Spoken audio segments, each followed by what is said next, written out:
Did you know that many of Huddersfield's local communities, ranging from Skelmanthorpe to Apperthong and Netherthong and everything in between, are steeped in Scandinavian history? Now, we all know about the Vikings who came across in their longboats in the 8th, ninth, and 10th centuries, but these were far from just invasions. In fact, the legacy of these invasions led to mass population by Danes in the county of Yorkshire and Huddersfield, who assimilated and helped create the communities we still see today.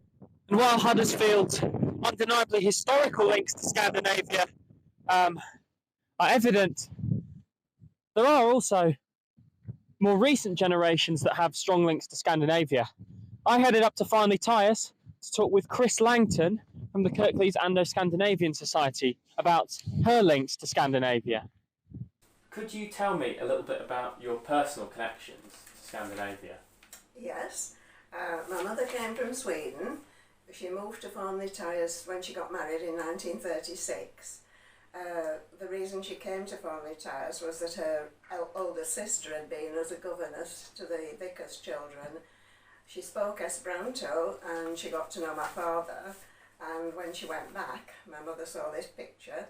She spoke Esperanto. They began to write to each other over quite a number of years, visited each other, and then eventually got married in 1936, and she came to live here. So basically, that's how I came to be here, being half Swedish. Wow! And what was it like growing up being half Swedish?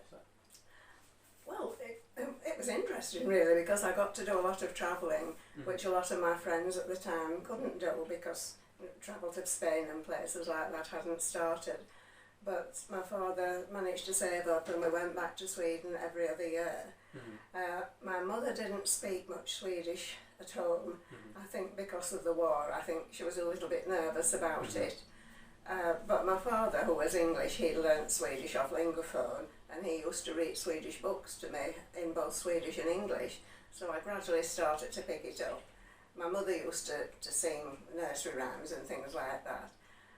One of the things that I remember, she did a lot of Swedish cooking, the meatballs, which of course you can now get in IKEA, and kåldolmar, which are like cabbage rolls, which I think a lot of other countries do their own version of their cabbage rolls. And these biscuits that, peppercorn, spice biscuits, different sorts of things. So it was always a tradition that we made those as a family. And then I kept it up with my own children, and now my grandchildren and the great-grandson. So everybody's got involved at keeping up some of the traditions. That's really really interesting to hear. But also linguistically, I understand that you're highly proficient and you're fluent in Swedish, but also another Swedish dialect that you told me about before. So what was that? Well, my dialect, my accent when I speak Swedish, I'd probably describe it as something like a Yorkshire or even a Barnsley accent. It's very different to what they would speak further north in Sweden. It's got a lot of the Danish connections with it, because where my mother came from, it's only 20 minutes on the ferry across to Denmark. So I can understand some Danish. I wouldn't attempt to speak it, but I can understand some, whereas a person from Stockholm probably wouldn't understand a word of it unless they'd actually studied it. So yeah, I've got quite a strong accent in Swedish, a Skåne accent, which I went on holiday once up to Lapland, and they kept telling me I was from Skåne, and I said, no, I'm from England actually. So yeah, that's how I've just picked it up by listening, which I think is a lot easier than learning it in school, like learning French and German. You learn the verbs, you learn this, that and the other. But until you actually have a lot of conversation in it, you don't actually become fluent in it. Yeah, sometimes at school the learning can be a little bit mechanical, and you don't necessarily learn how to use actual conversational phrases that anyone really uses in real life. I understand that. I understand that. But you're part of the Kirklees Anglo-Scandinavian Society as well, have been anyway. Oh yes, I think I didn't quite hear that, but you mentioned the Kirklees Anglo-Scandinavian. Yes, so you're part of that. Yeah, I joined that it must have been 1969. It was called the Anglo-Danish Society at the time, and we had a butcher who came to the door at the time, and he said, "Why don't you join?" And I said, "Well, I'm half Swedish, I'm not Danish." He was English, but it was part of this society, so it's come along, it's all right.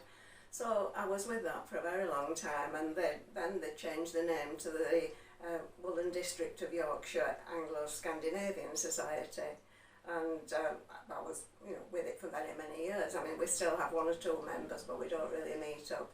But there are societies all over the country, so we had conferences in London and Bristol and Edinburgh and up in the Faroes and Shetlands. I didn't go to the ones up on the islands, but certainly went up to Scotland. So yeah.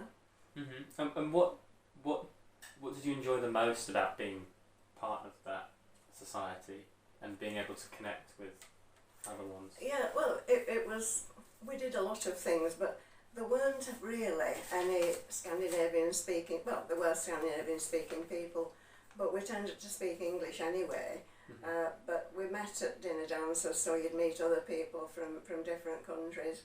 I have a couple of good friends, one Swedish friend and one Norwegian friend who both live in Huddersfield. Both came to England as au pairs originally. I think they came down to London, but then they moved up here for various reasons. So sometimes we talk Swedish with my Swedish friend. I had a cousin came over from Sweden, and she and I met up with a Norwegian friend, and between us we were able to speak our own languages but understand each other, because Norwegian is very like Swedish, or one of the languages in Norway is anyway. So it was nice to meet people who knew about the things that you knew about, and had the same interest in some ways. Okay. So, why do you think that it's important that there are perhaps kind of educational tools and also those kind of social links between this area and different areas of Scandinavia?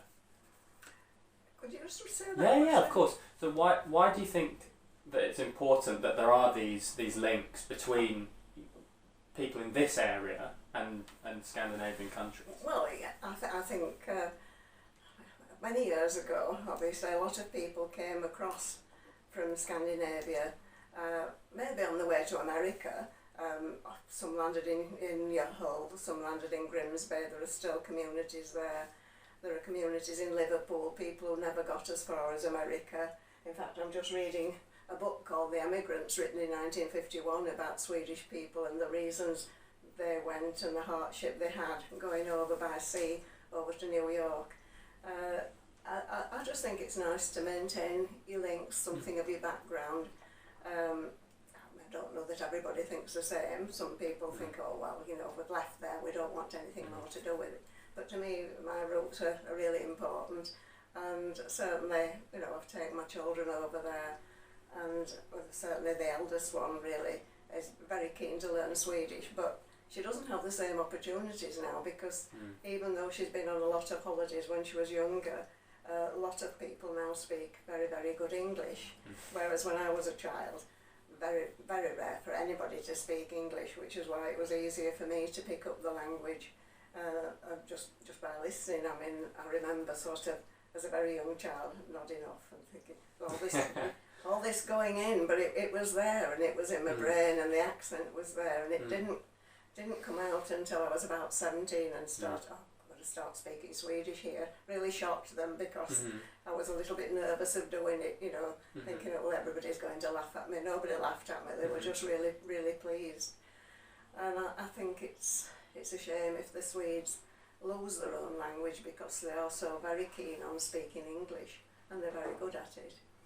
But I find it strange if I go over there and go for a coffee, and I find a group of young Swedes all talking English, and I'm thinking, this doesn't seem right somehow. And I think it's quite common in obviously, as you've said, in Sweden, but also even in countries like the Netherlands as well. Oh yes. I mean, I've been to the Netherlands very recently, and I whenever I go to a country, I always want to learn at least some kind of words, phrases, things like that. Yeah, it's impossible to speak to Dutch people in Dutch because they just hear your accent and they go, right, English. They're so good at English, and I mean, Dutch is a bit of a difficult language. I think you can look at it written down and maybe understand a bit, but to listen to it, no. I understand that. But just, maybe I'm kind of going over ground we've already covered here, but how do you think that having had a kind of hybrid Swedish-British upbringing has impacted your life? I feel as if I've gained a lot from it. I feel a link to both countries. When I'm in England, I'm fine, I'm at home. As soon as I get, we used to go on ferries and we'd go to Denmark and on to Sweden. I felt at home on the ferry. I just liked to listen to the language. I like the traditions. We've used to go across to the Seamen's Mission in Liverpool quite a lot, and they had a lot of the traditions like dancing round the maypole and the Festival of Light, the girl walking around with a crown of candles and singing and this sort of thing. I also think that probably people living abroad, not in Sweden, they probably keep up the traditions more than the actual Swedes do.